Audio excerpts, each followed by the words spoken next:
Somebody just started. Thanks, Helen. I forgot. Not a problem. Okay, everybody, clear everything off your desks. We're going to have a pop quiz on engagement. Don't worry, it's just 5 little questions and it won't be on your permanent transcript, but you know, it's not an open book. So clear your desks off. I would like you to write your answers down on a Word doc or a piece of paper or a note in your phone, whatever is convenient. Please do not put your answers in chat. So go ahead and number your paper from 1 to 5. And I'll give you a moment to get that ready. And just so I can make sure, because I have technical difficulties every once in a while, are you seeing my slide that says get ready for a little surprise? Okay, excellent. All right, so off we go with the first question. At what stage of life are people most actively and persistently engaged in learning and exploration? And just write down your answer, not in chat, on your paper or on your phone or wherever you're taking your notes. Just write down your answer. I'll give you a couple of seconds to do that. Okay, we're going to go to the second question. We learn best when we blank. Do you think it's A, see something, B, hear something, C, touch or feel something, or D, stimulate multiple senses? And this is a multiple choice, so you're going to pick one of those answers. And again, not in chat, just jot it down on your paper, A, B, C, or D. Okay, question 3. What makes things memorable? And this is a multiple answer question, so you might pick more than one. A, emotion, B, repetition, C, relevance, or D, involvement. And jot on your paper what you think makes things memorable.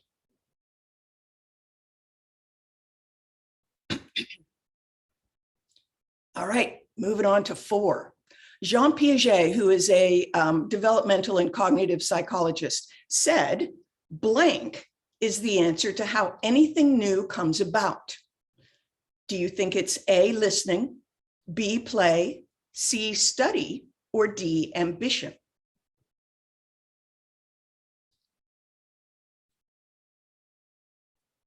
And the final question. What represents a meaningful interactive experience online? And this is multiple answers, so you might choose more than one. A, uploading an assignment to Canvas. B, watching a video before a quiz. C, completing a drag and drop activity. D, listening to an audio snippet and selecting the composer. So for now, just put your answers off to the side. We're going to go through them later, and to add an element of fun, those of you who scored 100% will be entered into a drawing at the end of my presentation. So just hold on to your answers for now. All right, take a breath, let the adrenaline subside from that quiz. I'm Helen Graves, as Joy said, College of the Canyons Instructional Designer. And in this session, we're going to talk about the brain science behind engagement and how that can impact your teaching, whether you're in the classroom, online, or some combination. I have always been fascinated by how people think and learn, and I'm passionate about helping instructors make learning more engaging. I'm going to be drawing from a wonderful book called Brain Rules by John Medina.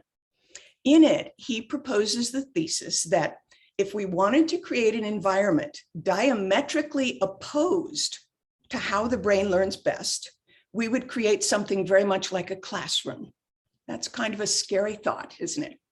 He then introduces 12 brain rules, as he calls them, that we educators can follow to maximize students' learning.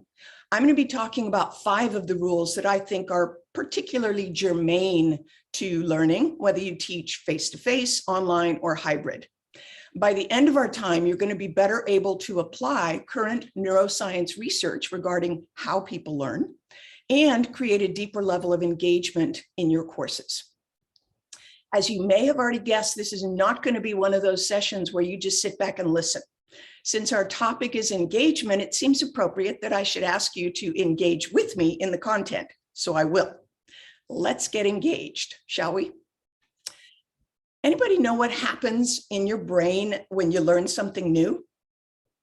What happens is the wiring in your brain literally changes. That new idea or behavior or calculation or vocabulary term has never happened in your brain before.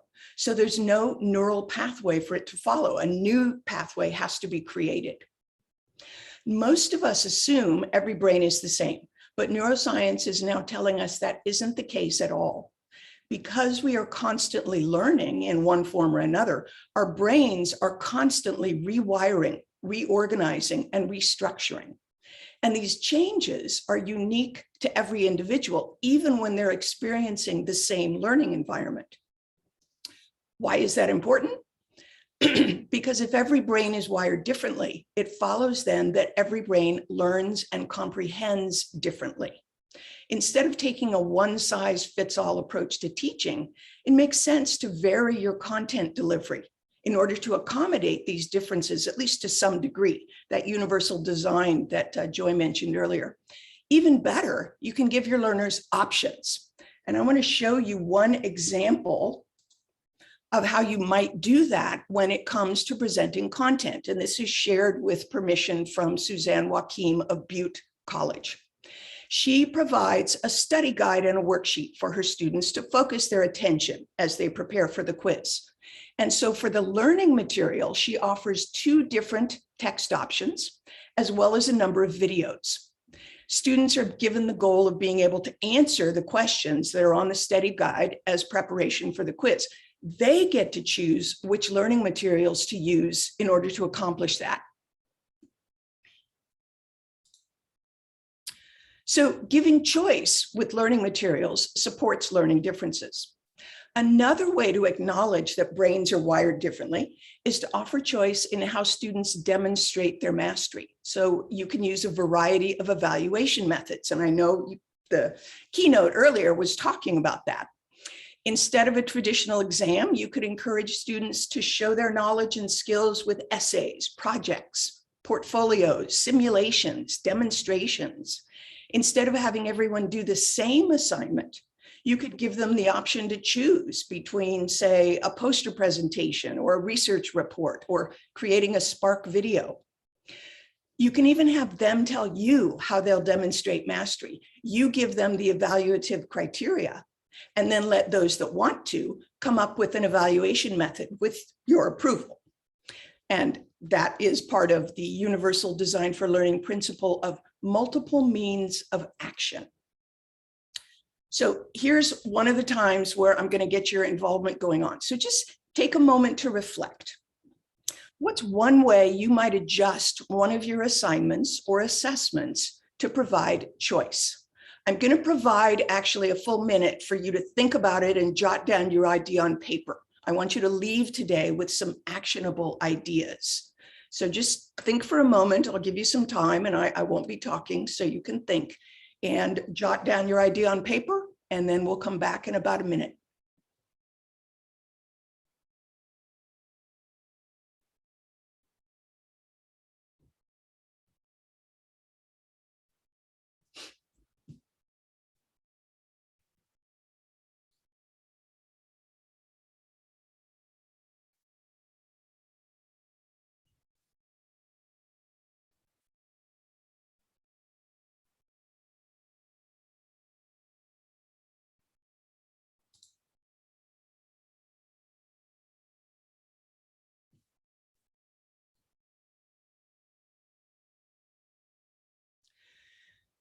So let's crowdsource some ideas. If you'd like to share, go ahead and use the raise hand feature in Zoom so I can call on you to unmute, or if you prefer, you could just jot down your idea in chat and we can crowdsource things for how you might adjust an assignment or an assessment to accommodate the idea that every brain is wired differently. Yes, let me, is it Maral? Okay, go ahead and unmute. And yes. I already did that. So excellent. What's your idea? I have a zero textbook because it's computer applications for non-credit. And I have little tasks on how to do something in all writing. Point here, click here, do this. And this term, I started using Studio, which was great. I love Studio.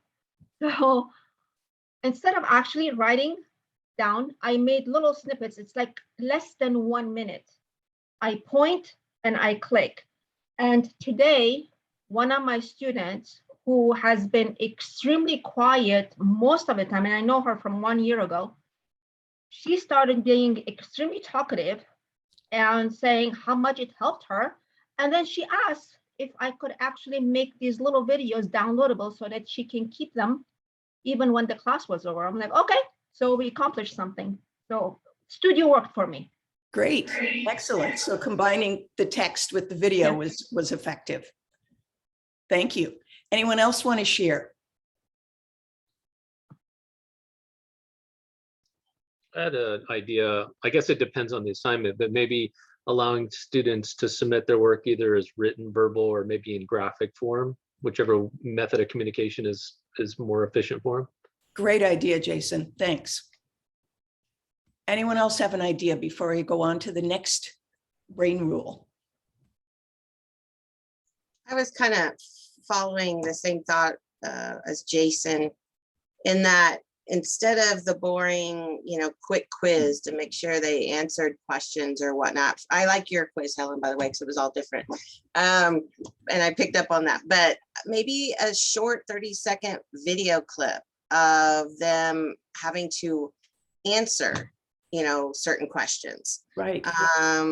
It's not something I ever thought being able to do with a quiz, but you certainly could, I guess, with today's technology. So in Studio, you can actually embed knowledge check questions right in the video. So that's a way of accomplishing what you're describing, if I'm understanding what you're saying correctly. Yes. Yeah, perfect idea. Thank you. And Joseph, you had, I couldn't tell if it was applause or if you meant to be raising your hand. Did you want to share an idea? Maybe I need to study harder. Oh, yeah. Anyway, I thought in ESL, and we've done this sometimes, you could give pictures, reading, listening, or video, and sometimes, the video off, sometimes on, and have them choose which ones they want, and to write something about it or discuss. It could be listening, or could be talking or writing. Yeah, excellent. Choice and autonomy, that idea of autonomy is really a powerful way of engaging students or human beings, really. I'm sorry, what did you say? Let them pour out. Yeah. Go ahead, let me. Yeah, I'm teaching nursing. So when I'm teaching about a disease, I post the link for the video.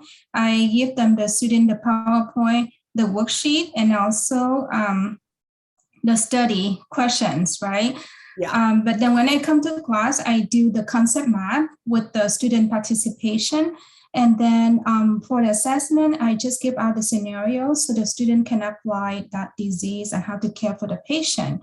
Mm-hmm. And at the end, when they do the test, and I can see that it's improved a lot compared to the first semester when I taught, I only do the PowerPoint. And it's great. Like, so it took me actually 2 years to learn this, but it works. So, yeah. Well, as they say, when you know better, do better, but you can't do better until you know better. So great for you for trying and experimenting. Okay, thanks everybody for your ideas. 2 rules that go hand in hand are repeat to remember and remember to repeat. And these are in essence about short and long-term memory. Before we discuss them, let's start with a little foundational background. Hermann Ebbinghaus, who performed the first data-based research on memory during the late 19th century, is famous for giving us one of the most depressing facts in all of education. People tend to forget the majority of what they've learned within a short period of time, sometimes within a matter of hours. You've experienced it. You cram for that geometry quiz, and even if you get 100% on the test, chances are pretty good that by the end of next week, you'll barely be able to remember the difference between a polygon and a quadrilateral. Why does all this forgetting happen? Most of us have this kind of vague idea of the brain as a recording device, and that learning is a matter of pressing the record button, and remembering is a matter of pressing the play button. But such is not the case. The moment of learning, which is called encoding, is extremely complex, and brain science doesn't really have much understanding of it yet, although that understanding is growing. What we do know is that encoding involves all of our senses, and whether something that is initially perceived by the senses will also be remembered for later retrieval is at least partially determined in the first few seconds of encoding. And that's a big part of the answer to the problem of Ebbinghaus's forgetting curve. Turns out that all that forgetting is happening because the input, the learning, wasn't effectively encoded. Everything, including learning, begins as sensory input from our environment. Our brains have a mechanism to filter out and discard irrelevant and unnecessary input, like the number of light switches in the room or the name of the textbook publisher. We perceive it, but it's not important, so it doesn't stick in our memory. The more elaborately information is encoded at the moment of learning, the stronger the memory of it is going to be. Turns out that encoding can be boosted in a number of ways. Not surprisingly, emotionally charged events tend to be remembered better than neutral events. These events, which are termed ECS, which is short for emotionally competent stimulus, persist longer in our memories and are also recalled with greater accuracy. When the brain detects an ECS, the amygdala releases dopamine into the system, and dopamine greatly aids information processing and memory. So this chemical sequence is the brain's way of saying, remember this. Another way to boost encoding for better learning is if new information can be immediately associated with information that's already present in the learner's brain. It's about connecting to and strengthening existing neural pathways. And this is the basis of learning models that recommend instructors activate prior knowledge at the beginning of a lesson. Even more powerful is making sure that new information is truly understood, not just perceived, particularly through the use of examples that make it relevant to your learners. The more relevant the example, the more richly it becomes encoded and the more readily it's remembered. Memory and learning are volatile. A memory or learning is not usually embedded as long-term when it's first acquired. Practice and repetition can be fixatives. And this idea comes directly out of Ebbinghaus's research. Space practice, which is engaging in multiple repetitions of information that's spread out over time, is a very effective way to make learning move from short to long-term memory. Space practice can run the risk of being boring, however. Remember the drudgery of memorizing your multiplication tables?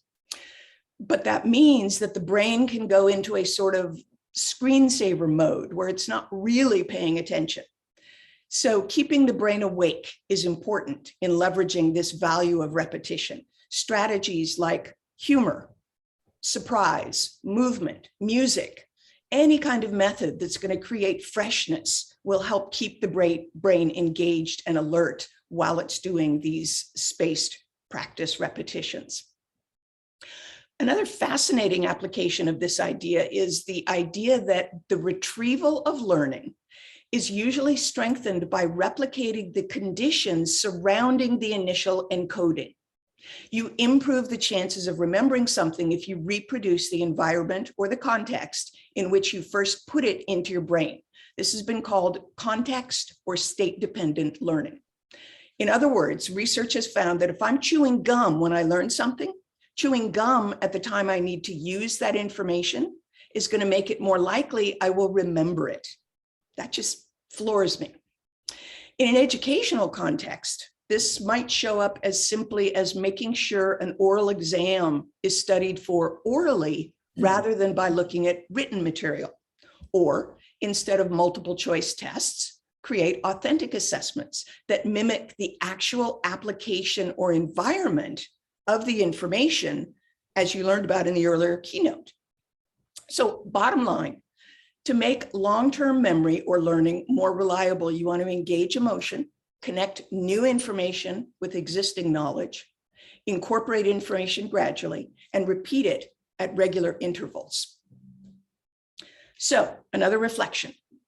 I'll give you a chance to write it down on your paper. Just think for a moment, what's one idea for strengthening the initial encoding of new learning in your course? Or you may want to think about this one. Which of your learning objectives or assignments would benefit from spaced practice? And I'll give you a minute and then check in with you.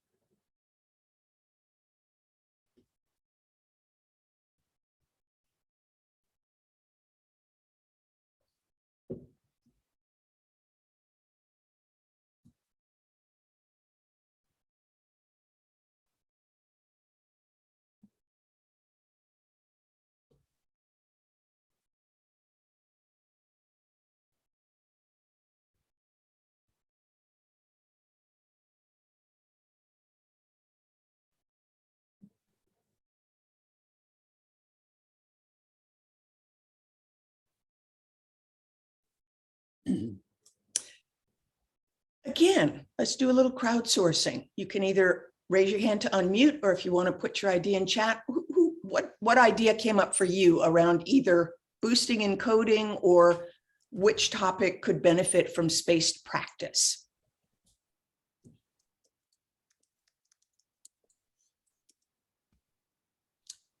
Thank you, Lisa. Yeah, humor and emotion. That's going to have that sort of be on alert kind of response for the brain. Excellent.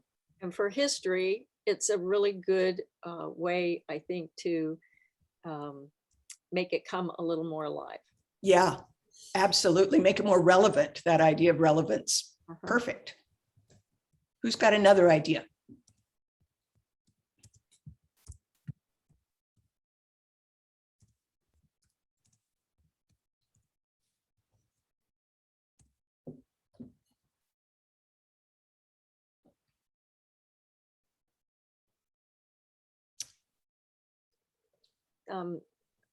Also, Helen, one other thing about emotion that I point out in the first day of class is that things that they will remember because of that. And I point out to them that maybe an emotional event that they will never forget is 9/11. An Yeah. emotional event that I will never forget was the assassination of JFK. I was in Right. graduate school. So again, that as much as we can tie emotion and make that come alive in, for me, in history, again, there we go. Yeah, I love great. it. I love Great it. examples. Thank you. And Carlos, you have your hand up. Go right ahead and share. Yeah, I teach administration of justice, and I think, one of the issues that is most prevalent is the aspect of constitutional policing. So obviously with the issues of, social justice and the use of force, those topics really can be very engaging, very memorable to students as they study the Constitution, specifically the Fourth Amendment, the use of force, and how that applies in our line of work. So that kind of, is what I got from what you're saying. The challenge is what I see in our society, though, using emotion to engage the brain. The sad part is, with the propensity of young people playing violent video games, it's a little bit with this new understanding of the brain, how embedded a violent reaction potentially, is learned. So that's just a side note. Yeah, it's and marketing certainly goes to town with the idea of playing on emotions and all of that. So yeah, it's like fire. It depends on how it's used, whether it's for benefit or for not benefit. Thank you. Sure. On and then Heidi. Yeah, for nursing, I can see for boosting and coding, we mark out we have to have like emotion association and repetitions and spay practice also. It just depends on what topic and what skill do we teach. Most of it is skill, probably repetition is going to help. But in terms of understand the patient, the simulation, and so we can use the emotion and association that connected with that. So Thank you. Heidi, how about you? Hey, actually, I teach a foreign language, so vocabulary is more or less rote learning to some degree. Yes. You just have to package it differently. Fortunately, we introduced commands or the imperative very early on. So what I like to do in in-person classes, the commands can be repeated. We all get up, we leave the classroom. I always have a ball with me. We stand in a circle and we throw the ball and we review certain topics of vocabulary. Mhm. So it's always a physical movement together with reviewing the vocabulary that you should know. And I love that. And Quizlet, I have to agree, works in some ways also because I create Quizlet sets and I play Quizlet live if I have to do it online live. Because then they always have the same images. Of course, images are a problem on their own. Or I also do the German language and the English language, and so that they know which ones are going to come, but they come in random order, and that helps them to review, but it's also mixed up at the same time. Great, thank you. Trying. Yeah, well, that's what we're all doing, little by little. Great. And actually, Heidi, your comment about using the ball to reinforce the idea, well, I'll get to that. So picture this. You're in a research experiment designed to test the visual acuity. You're shown a flashing light, which gradually decreases in intensity. In some rounds, there's just a light with no sound. And in other rounds, a short burst of sound is precisely coordinated with the moment the light flashes off. What do you think the result might be? Turns out you would most likely be able to continue seeing that dimming light way beyond your normal threshold when sound is associated with it. What? How does that even make sense? Well, scientists can't explain why. They just know that our sensory processes evolved to work together, which means we learn best if we stimulate several senses at once. And that's what Heidi's example of thinking about and practicing vocabulary verbally while they're, using the ball or doing the motions or getting in that kinesthetic movement is stimulating more senses. It's called multimodal reinforcement, which is just a fancy way of saying that when more than one sense is stimulated during an experience, our perceptions tend to be boosted. And we know that boosting is what makes a more elaborate encoding situation. Cognitive psychologist Richard Mayer has done a lot of research on this link between learning and the senses. He regularly divides his classes into 3 groups. One group gets the information delivered via one sense, like hearing. A second group gets the same information delivered via a different sense, sight, for example. The third group gets the information delivered as a combination of the first 2 senses. The multisensory group has always performed better than either of the unisensory groups. Their recall is more accurate, more clear, and lasts longer, sometimes still evident even 20 years later in some cases. The multisensory groups also have better problem-solving ability. In one of his studies, the multisensory presentations generated 50% more creative solutions on a problem-solving test than the solutions that were given by students who had received unisensory presentations. What this means for us as educators is that learning is less effective in a unisensory environment. It's almost counterintuitive given the idea of cognitive overload, but it appears that certain additional sensory input given at the time of learning can make learning better. This goes back to the idea of elaborate encoding that we talked about a moment ago. In formal terms, scientists think that the extra cognitive processing that occurs when multiple senses are stimulated during input helps the learner integrate that new material with prior information. So I'm going to share with you 5 research-based principles for stimulating more of the senses. The multimedia principle states that students learn better from words and pictures than from words or pictures alone. The principle of temporal contiguity tells us that students learn better when corresponding words and pictures are presented simultaneously rather than successively. Spatial contiguity means that students learn better when corresponding words and pictures are presented near each other rather than far away from each other on a page or a screen. The idea of coherence is that students learn better when extraneous or unrelated material is excluded. And that's where being aware of cognitive overload comes into play, when you're including or information that is not necessary to the learning is included, either intentionally or unintentionally. And then the final principle, modality, tells us that students appear to learn better from video and narration than from video and on-screen text. So those 5 principles apply to hearing and vision. But let's not forget about taste, touch, and smell, which can all have a very significant impact on sensory encoding. Smells in particular have an unusual power to trigger memories. These senses might be a bit challenging to trigger in an online environment, but you face-to-face instructors may want to start thinking about how to add smell or touch or taste or movement to your lesson plans.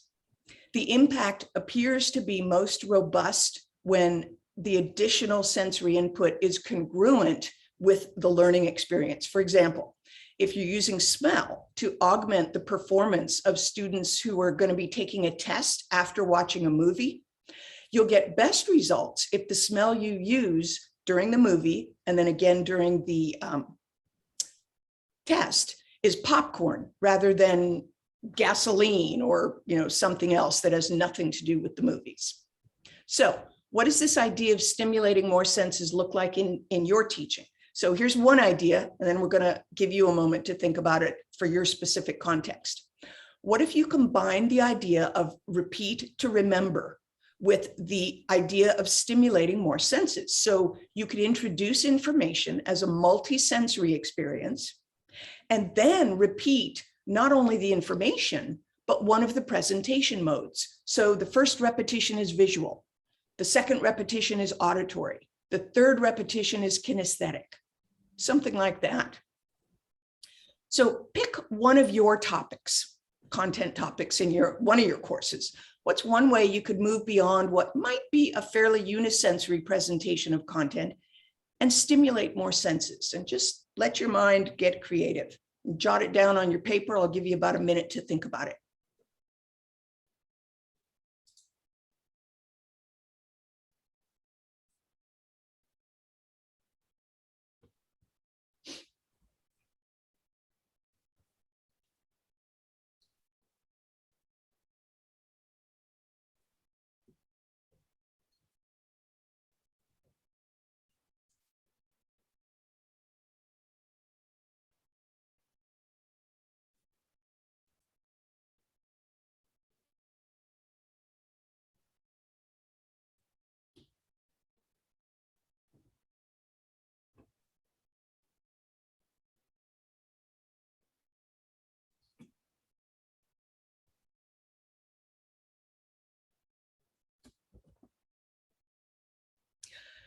So who's got an idea of how you might stimulate more of the senses with your particular content?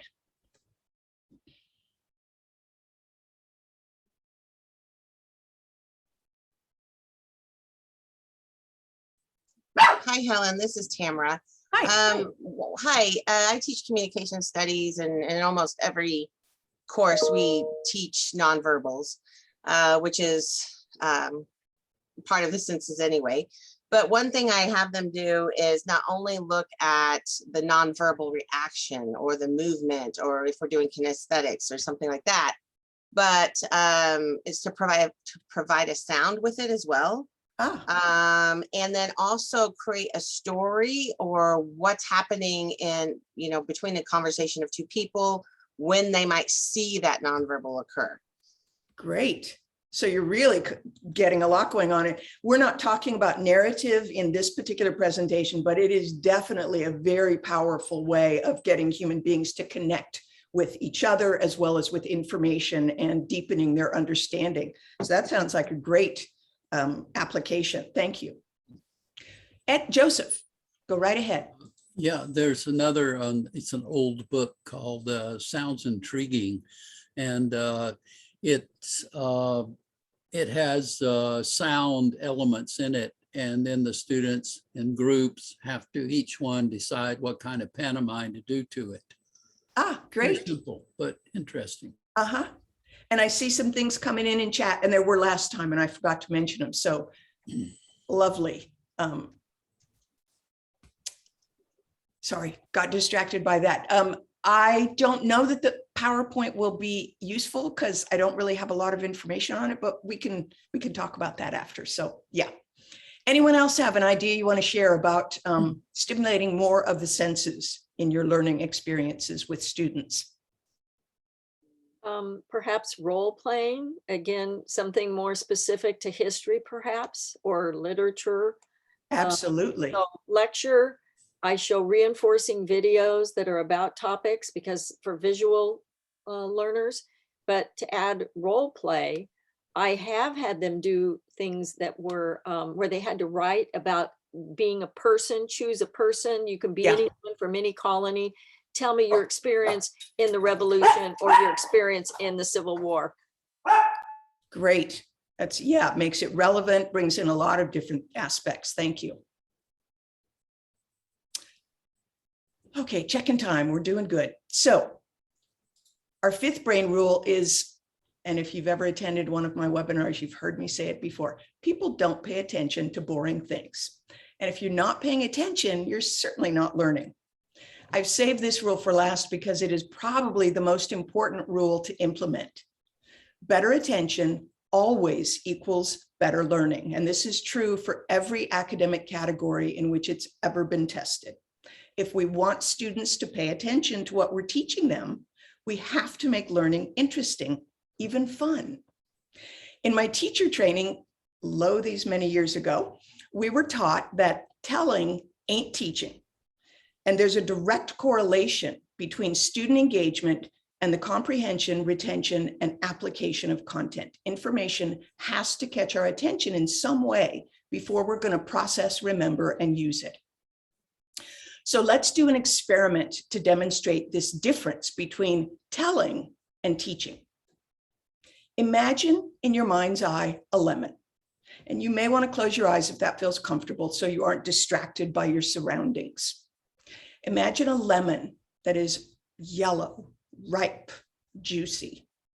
You notice that classic lemon shape, rounded on one end, kind of pointy on the other. You can see the bright yellow color. You can even see the dimples and the waxy shine of the peel. In your mind's eye, bring that lemon to your nose and inhale the zesty citrus scent of the lemon oil on the skin. Now imagine you're taking a knife and carefully cutting that lemon in half, and you can feel as the knife moves through the rind into the pulp and cuts it. It's a really ripe lemon. And as you cut, some of the juice splashes out and hits your lips, and you can feel your mouth start to pucker as you taste that tart juice. Go ahead and open your eyes. And just give me a yes in chat or a raise hand if you got a sense of that lemon in your mind's eye. You could see it and even smell it. Yeah, great. And how many of you even felt your mouth actually start to pucker a little bit as you imagine tasting that juice when it came onto your lips? Great. So here's some information for you. What you're reading on the screen is the very same concept as what we just discovered in our imagination experiment. The brain doesn't make a clear distinction between something that is being vividly imagined and something that is actually experienced. But let me ask you, which was more powerful in capturing your attention, reading it or experiencing it? And which activity, the experiment or the reading, are you more likely to remember? So that difference, the difference between being given information and experiencing information, is a cornerstone of engagement. Telling ain't teaching. Now, let me ask you another question. At what stage in human life are we most actively and pervasively learning? Infancy, right? What do babies and toddlers spend all of their time doing? Playing and exploring. Everything is a curiosity, isn't it? Well, evolutionarily speaking, the brain is the most important defense mechanism that we human beings have. Thinking and learning are how we humans have kept ourselves safe and out of trouble since way back when we shared our habitat with saber-toothed tigers and woolly mammoths. We are powerful and natural explorers from birth. And this drive to curiosity and discovery is our natural state, and it never leaves us. That's what we want to capitalize on in creating engagement for our students. In my second year of teaching, I had a 4th grade class. One day, I had just completed a small group lesson on fractions, and my student Joseph passed me as he walked back to his desk and turned and said, "I never knew math could be fun, Miss Graves." Well, that still stands out as one of the highest accolades I've ever received as a teacher. At the same time, though, I remember feeling quite sad that at 9 years old, Joseph was already jaded about learning, at least in school. He was surprised that it could be fun and interesting. Unfortunately, our education system seems to have a way of taking the fun out of learning, anesthetizing students to that joy of discovery. We've become accustomed to thinking that learning is supposed to be dry and boring. Over the years, I've heard instructors poo-poo the idea of making courses fun and engaging for students whenever I suggest it. Their reason being that, well, we can't coddle them. Here's a fact. Mammals are hardwired to play, and not just to keep us from getting bored. Jean Piaget, who's that pioneer in developmental and cognitive psychology we talked about earlier, tells us that play is the answer to how anything new comes about. Play and learning are not separate experiences. Play is integral to learning. So those not wanting to mollycoddle students by making things fun and interesting are missing the very foundation of learning. To be truly engaging, we have to appeal to our students' natural curiosity and sense of play. The challenge becomes, how do we best do that? So take a moment and allow yourself to remember an experience when you were really interested and engaged in learning something. It could be a formal or informal learning experience. It may have been something from when you were young, or it might be something more recent. Just allow yourself to remember a time when you were really engaged in learning something. And again, you might want to close your eyes to minimize distractions. As you remember that time and think about the experience, get a sense of who was involved and what was happening. Put yourself back in that experience as fully as you can, seeing what you're seeing, hearing what you're hearing, doing what you're doing. And I'll just give you a few moments to be back there.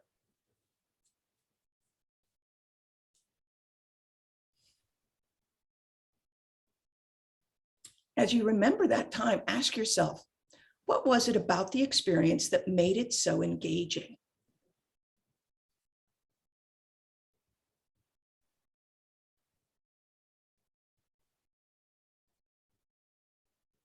Okay, now you could come back and in 1 or 2 words, doesn't need a big long description, but just 1 or 2 words, share in chat what made the learning engaging for you. There's no right answer, just whatever comes to mind. So it was fun. Excellent. What else? Having fun. You were successful at it. Great. And humor. Applicable. So it was relevant to you. What else? Doing You it weren't alone. Great. Go ahead. I was just going to say the exact same thing, doing it with others. Okay, perfect. Yep. So being able to understand and build on something you already knew. Okay, now they're coming fast and furious. Something new, exhilarating, life and death. Perfect. So look at this. We have just come up with a list of principles for engagement. When I do this exercise, we generally end up with some variation on these kind of basic ideas. So the experience is interesting or provokes curiosity. Choice was involved, usually as an important aspect for people. It was relevant, and we had several people comment on that. And I don't know that anyone specifically said mistakes were not a bad thing, but I know somebody alluded to being successful at it. So you didn't feel like you were failing. You felt like you were really accomplishing something. So all of those are kind of general principles for creating a level of engagement with your students. And in terms of, and you did make a lot of mistakes until you got it perfect, but as long, usually if those mistakes are not punished, then it's just part of the learning. If you think about a toddler, they make lots of mistakes. What happens when I touch the hot stove? What happens when I pull the dog's, all these things? That's how they're learning. But mistakes are okay. So in terms of specific strategies, what are some of the ways you've noticed that I have encouraged your involvement with the material today? And just think about what comes to mind, and you can add it to chat. What have I done to engage you with the content? Gave you time. Great. Right. Is it Violetta or Violetta? I'm not sure. I forced you to think about it, right? Yes, Imagery. Violetta. Violetta. Okay. Yeah, the pause and reflect, starting with the quiz. Yep. I thought that would get your attention. The idea of variety. Yeah. And our own enthusiasm for the content is very engaging. Writing it down. Good. So you guys saw a lot of different strategies. So we're ahead of time, which is great, because I want to make sure if you have questions or comments that we get to that. And we're going to score the pre-test answers now. And we're going to do it in a way that I call concurrent chat. So in a moment, I'm going to have you write the answer to one at a time, write the answer that you gave during the pretest in chat, but don't hit return until I tell you to. So then everybody will be hitting return at the same time. And so everybody's answers will show up simultaneously. So look back at what you wrote for question 1. And that was the question: at what developmental stage are people most actively engaged in learning and exploration? Don't hit return yet, but put your answer in chat and wait until I tell you. So I'm going to give people a moment to get their answer in chat. Okay, now. Excellent. Great. Lots of different answers. And actually, lifelong is a great answer, all of that. The one I was looking for was infancy and toddler, mainly because that's when we seem to be the most unfettered in that drive for curiosity. As we get older, it often has layers of things on top of it. Wonderful. Okay, question 2, same thing. I'm gonna have you put what your answer was in chat, but don't hit return until I tell you. So this question was, we learn best when we, and it was multiple choice. So did you put down A, C, B, hear, C, touch or feel, D, stimulate more of the senses. Get ready. Go ahead and put, okay, good. Yes, I spoke too soon. So D, stimulate more of the senses. Perfect. All right, we're going to go to the third question. You'll put your answer in chat, but don't hit return until I say now. So, and I didn't mean now. I meant wait till you hear me say now. What makes things memorable? And this is multiple answer. So you might have more than one, either A, emotion, B, repetition, C, relevance, or D, involvement. Get ready. Now, some of you are jumping the gun, but that's okay. So this was kind of a trick question. All of those things make things memorable. Fourth question. Jean Piaget said that blank is the answer to how anything new comes about. Look back at what you had put, get it ready in chat, but don't hit return yet. So listening, play, study, or ambition. Okay, now, and it is play. Perfect. And the final one. And this was, again, a multiple answer. So set up your answer in chat, but don't hit return yet. For the meaningful interactive experience online, do you think it was uploading the assignment, watching a video, completing the drag and drop, or D, listening to the audio snippet? And now. Yeah, C and D. Very good. Uploading an assignment to, now here's something I was taught in my teacher training. With early childhood stuff, they talked about manipulatives and how the kinesthetic can help you learn. But holding a pencil is not the same as moving blocks for counting or something. So there's a difference between an actual manipulative and something that is just hands-on. So uploading an assignment to Canvas, yes, they're doing something, but it's not actually related to the idea of what they're learning. So it wouldn't count as that meaningful. That's why it's different. And the same with watching the video. It's not, when you're watching a video, it's pretty passive. So the information might be being perceived, but it's not actually, your brain isn't necessarily engaged. That's why those two don't count. Okay, so here's what we're going to do. If you scored 100%, and we're just going by the honor system here, what I'm going to have you do is put your full name in chat so that you can be entered into the drawing that we're about to do. 3 lucky people are going to win an audio version of the Brain Rules book. And if you didn't score 100%, but you really want a shot at the book, go ahead and put your full name in the chat. That's fine. So, and while we're going to be going on to questions and then a last minute little thing, I don't know if it's Chloe or Carol, somebody's going to be getting all your names in our little wheel, spinner wheel, so that we can do the thing later. All right, so you're getting your first and last name, perfect. And while that is happening, let's talk about what questions do you have?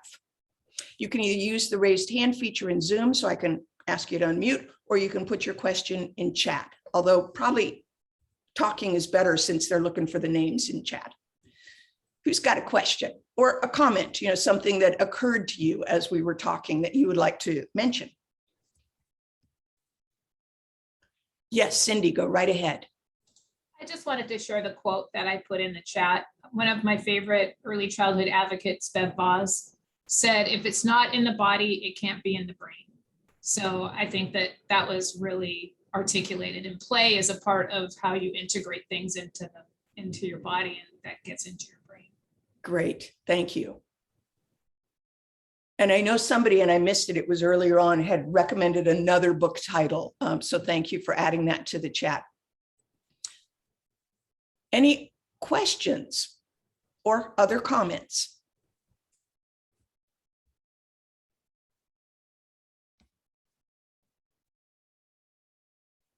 Yes, Heidi, go right ahead. What I'm struggling with a little bit lately is the following. Now that I also do use Quizlet a lot more, I enjoy using images and connecting them with words, especially for vocabulary learning. But I have a problem with images now, because what image do I choose if I'm the one creating the Quizlets? That is a loaded topic. And I'm already aware of it for a few years, but I'm kind of getting more and more insecure about using images and connecting them to words, because there comes a whole question of what do I depict? Let's start easily. If I depict a beer, of course, I want the appropriate glass for the correct beer.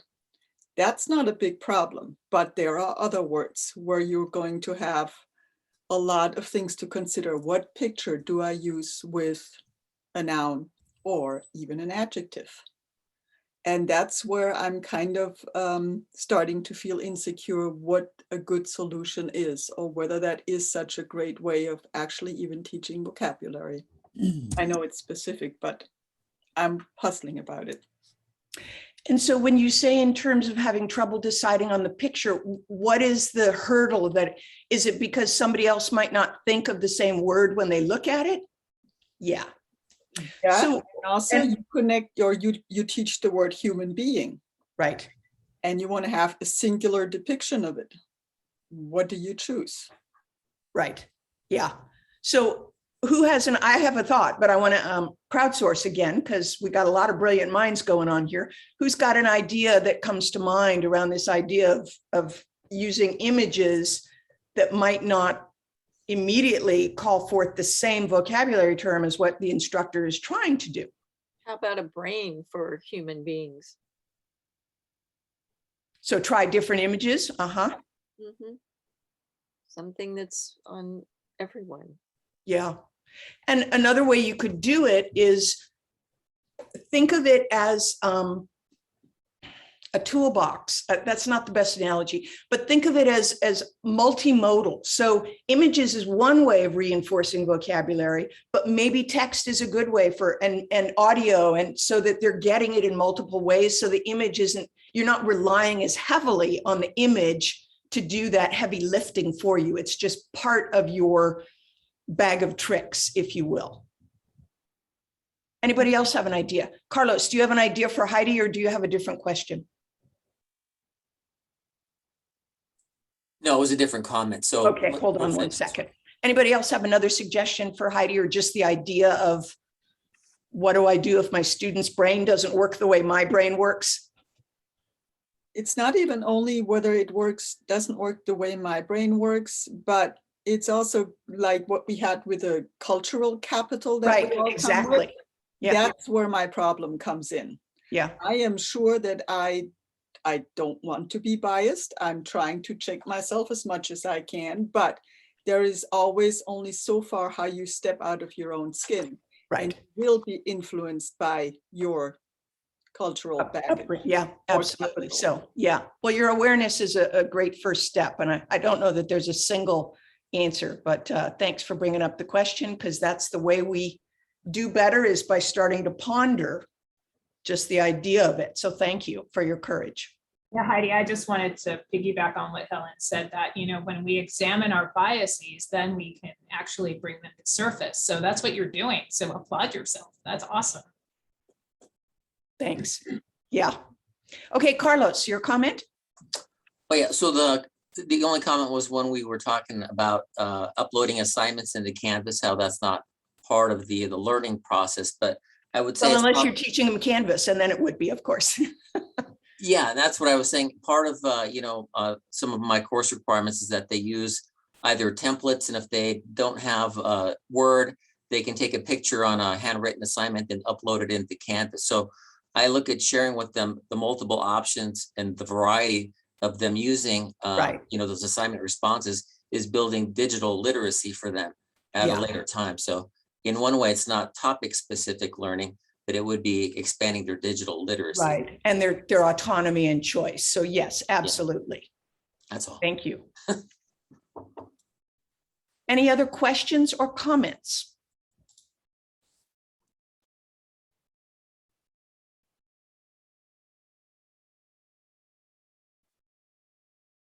And one thing I've done a lot of is what we call the pregnant pause. I heard a statistic, I think it was at InstructionCon, that, and I'm going to ask you, what's the average amount of time a teacher waits after they ask a question? Turns out they generally only wait about less than 3 seconds. And so all the fast processors can have an answer, but all the people that are either still learning or they just, their brain just processes it, they don't have a chance. So it's really good to get in the habit of waiting longer than you think you want to wait after you've asked a question, so that everybody has a chance. Anyhow, I gave you plenty of long pauses, you may have noticed. Okay, so before we select the winning names, let's wrap up with a little bit of repeat to remember activity. And actually, let me check in. Carol and Chloe, whoever's doing the names, have you had a chance to get them all? Okay, perfect. So what is one thing that stood out for you in this session? Just go ahead and jot a couple of words in chat, and that's going to remind all of us. We'll have a little recap of what we talked about today. So just jot in chat what's one thing that stood out for you in this session. Make it fun. Great. Keep it engaging. Yep. Multiple senses. Yeah. That we're all wired differently. Now it's coming too fast. I can't get it all. Reflection time. Be a good model, right? So we're modeling. Play is so important. Beautiful. Give it time. Wonderful. Okay, so your homework for tonight, you knew I was going to give you homework. Your homework tonight is to consider how you might implement one of those ideas that you jotted down during the reflection questions in your teaching. And just take one at a time and start implementing in a way and try it out, see what happens.